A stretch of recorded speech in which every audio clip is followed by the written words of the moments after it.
I like the theme of like revenge and what drives a person. Like, what's your reason for living? They started it off with the Varys conversation with Tyrion, which was awesome. The whole time he's opening up the box, and then eventually you see the guy with his throat, like his mouth is wired shut or something.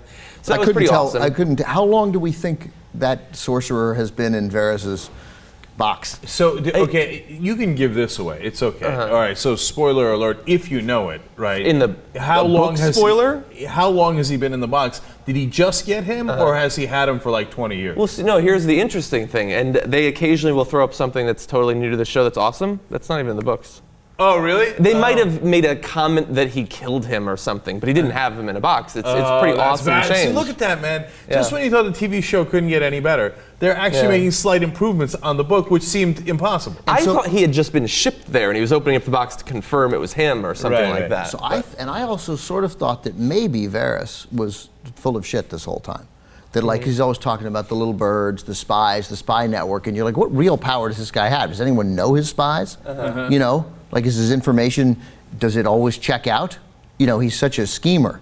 Right. But like apparently he has some network that enables him to overseas even. And to capture a sorcerer, because presumably he didn't do it, and bring him back there for him. Oh yeah. No. You know, he's the living embodiment of knowledge is power. His main currency is knowledge. Those spies give, like he said, stealing someone's papers are much more valuable than stealing someone's purse. And the other thing that I got from Varys, which I love, is that you remember there was a story of some guy on eBay started with like a pen and wound up with a car. Like he kept trading up. And that's what Varys did in his life. He started at the very, very, very bottom, right? And he just kept trading up little bit at a time, until all of a sudden, that sorcerer who screwed me in a goddamn box. Okay, how do you like that for trading up, right? Yeah. And one of the most important advisors to the king.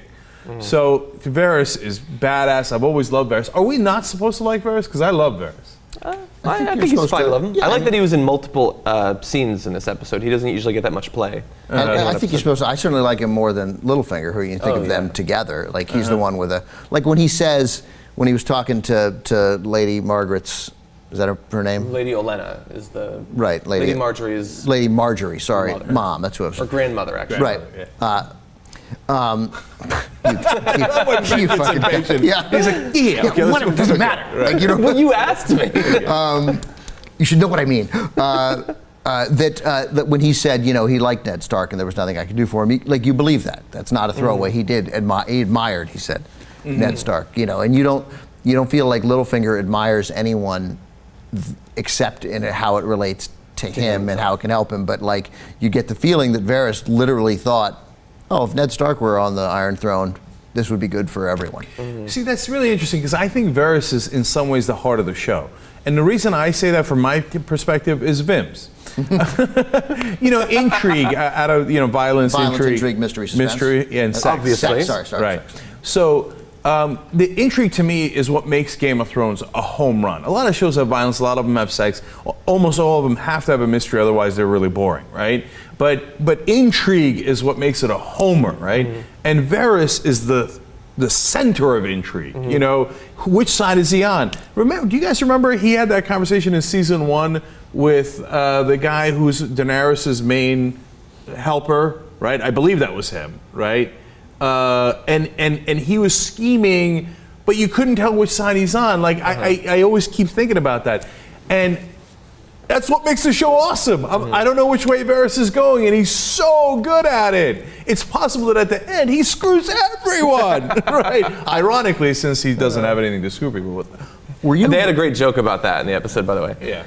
When the non-existent bumps up against the decrepit. Yeah. I missed that. Oh, okay. Yeah, that's good. Watch it again. When the non-existent bumps up against the decrepit.